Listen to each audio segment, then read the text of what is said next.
Assalamualaikum warahmatullahi wabarakatuh. Very good afternoon. Can you hear?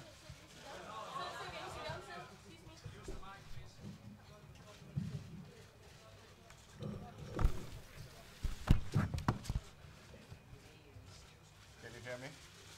Hello? Can you hear?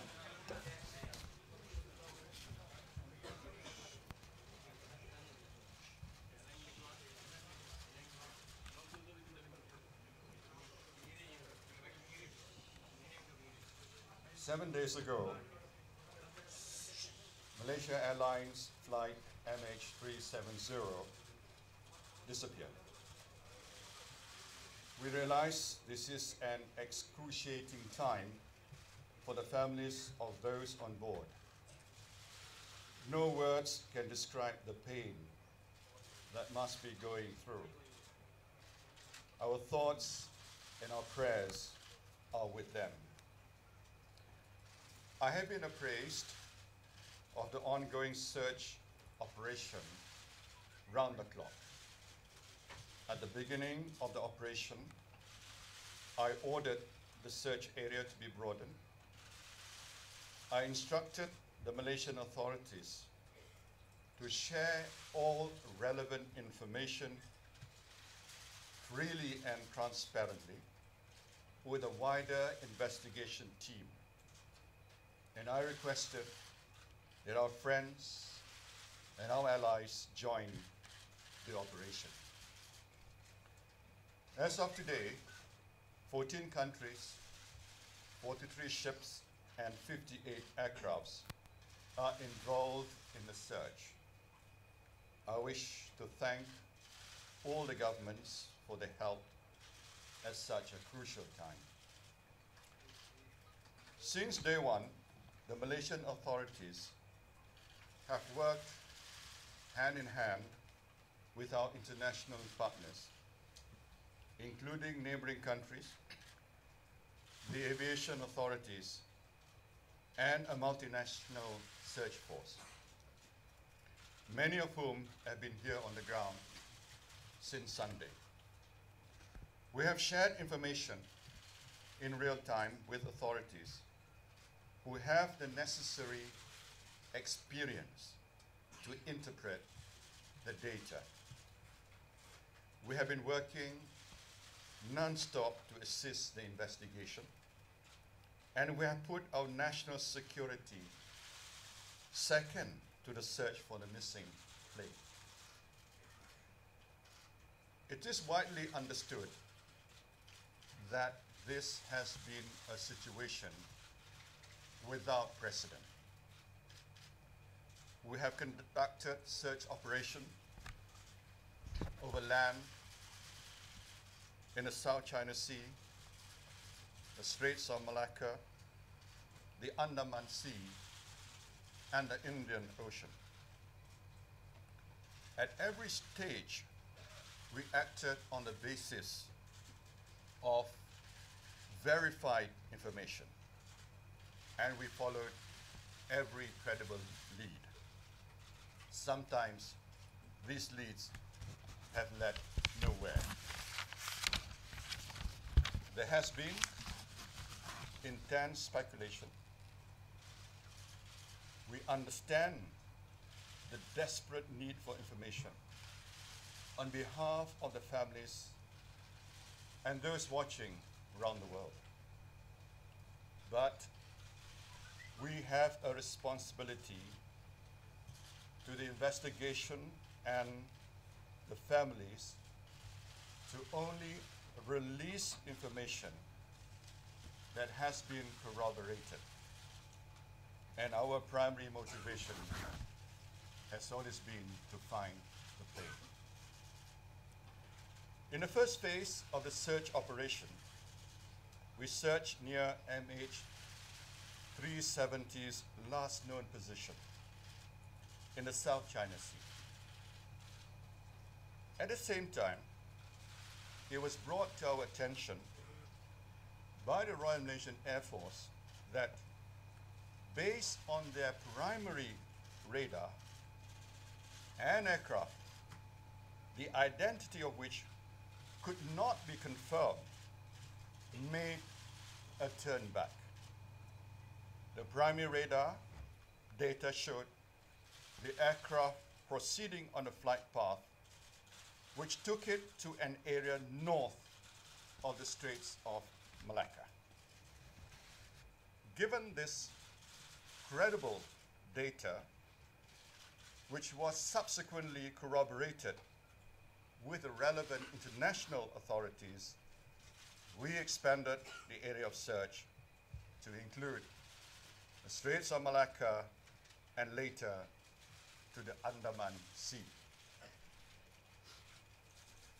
Early this morning, I was briefed by the investigation team, which includes the FAA, NTSB, the AAIB, the Malaysian authorities, and the Acting Minister of Transport on new information that sheds further light on what happened to MH370.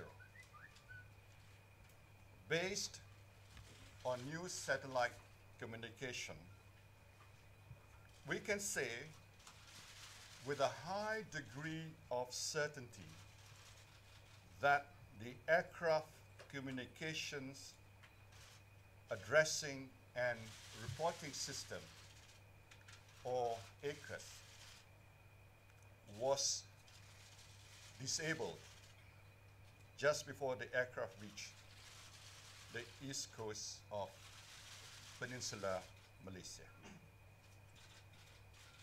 Shortly afterwards, near the border between Malaysia and Vietnamese air traffic control, the aircraft's transponder was switched off. From this point onwards, the Royal Malaysian Air Force primary radar data showed that an aircraft which was believed but not confirmed to be MH370 did indeed turn back.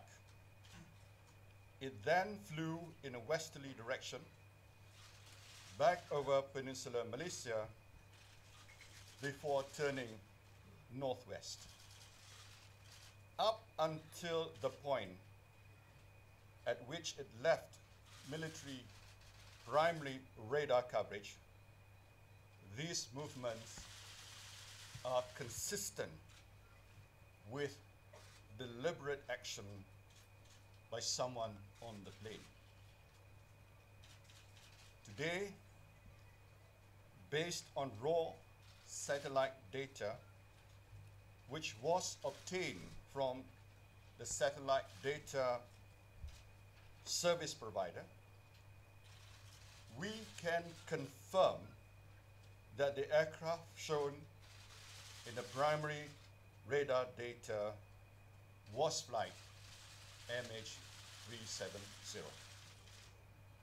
After much forensic work and deliberation, the FAA, NTSB, AAIB, and the Malaysian authorities, working separately on the same data, concur. According to the new data, the last confirmed communication between the plane and the satellite was at 8:11 a.m. Malaysian time on Saturday, 8th of March.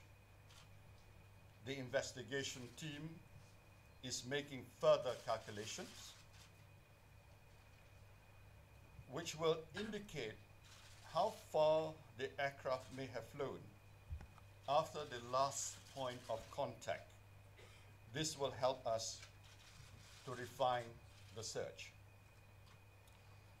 Due to the type of satellite data, we are unable to confirm the precise location of the plane when it last made contact with the satellite.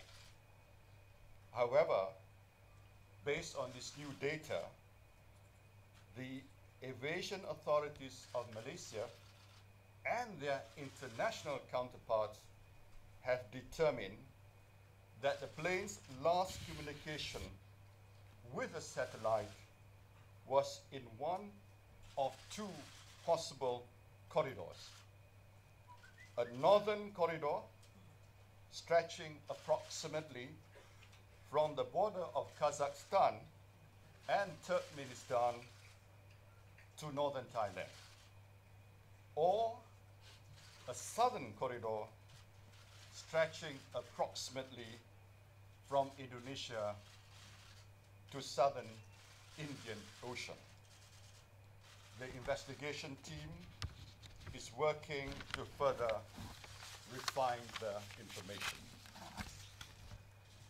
In view of this latest development, the Malaysian authorities have refocused their investigation into the crew and passengers on board. Despite media reports that the plane was hijacked, I wish to be very clear. We are still investigating all possibilities as to what caused MH370 to deviate from its original flight path.